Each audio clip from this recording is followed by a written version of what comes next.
Hey there, YouTube. Welcome back to the Allegheny Northern and N Scale, and this is a bonus edition, an add-on to the layout update that was posted originally on April 27th, 2024, and it regards the exact rail uh, reefer cars.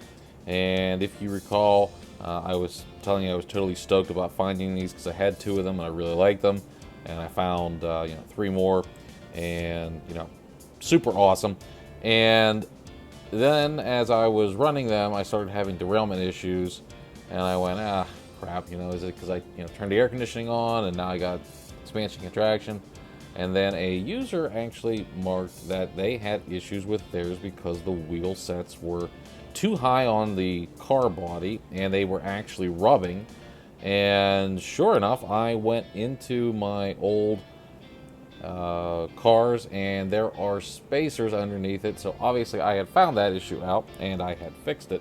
And so I am sharing that fix with you in case you happen to find these cars or are having a similar issue. Now, here is the ugly little truth about these cars. I'm going to take you in my hand here for just a minute. So they are nice, and the trucks, if it'll focus there, see they got that little screw on them. I'm using my finger to hold it in, that screw's loose. But they fit over this little peg right here. And the typical spacer that I would use would be the microtrain spacer. And in fact, the one microtrain's truck is exactly what you need microtrain spacer is what you need here to get that over. But you will notice, yep, it doesn't fit over there, and the truck actually sits down on this.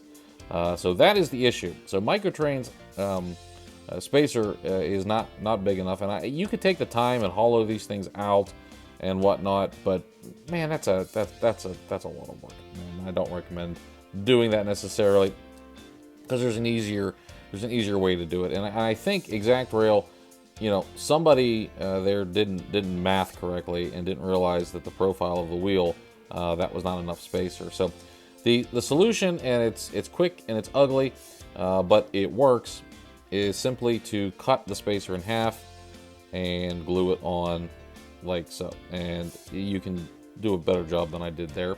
But as long as you get it centered so that the gap is equal on both sides, it will work, and it'll work just fine. So what I'm going to do here is I'm going to clean this up. Let me show you what that looks like here in just a minute. Okay, so my solution is a 120 grit sanding sponge. I believe this is an AK Interactive product. I guess it is, but there's other manufacturers that make it. So whatever you have, that's not going to be a problem. And then I just sand this down enough to knock off any glue, make sure it's nice and smooth. And then it's just a matter of reinstalling the truck, where it belongs. And once you do that, and I'm trying to do it one hand here, so it's a little bit more difficult. Let's get the screw out of here before I send that thing flying. And once you do that, it will go back to its range of motion, but the wheels will spin freely because they won't be contacting the car body underneath.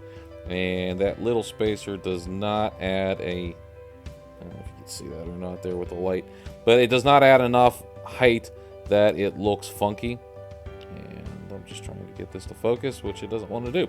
But yeah, so that is the quick and dirty solution to this. Okay, so one more important thing about our little redneck engineering repair here is that your truck is now sitting higher than the screw hole, I don't know what else to call it.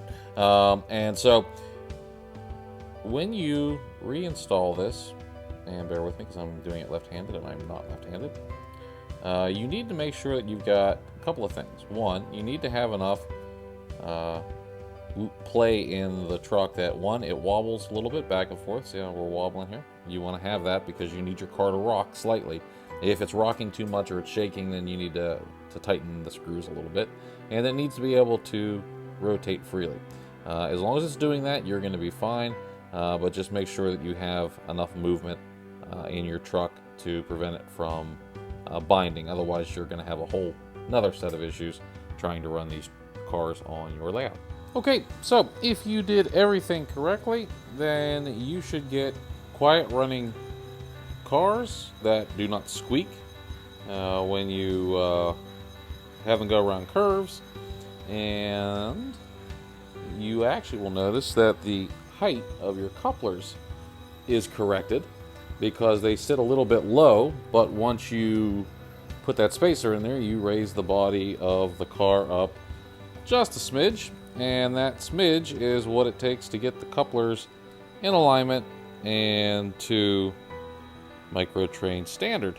So I don't know exactly what Exact Rail did with these cars, but I think it was a math error, like I said. Easy fix. And yes, I agree, if you spend $30 for a car, you shouldn't have to put a 5-cent fix on them. But they are very nice cars, and once you do spend that time tinkering, they run just fine.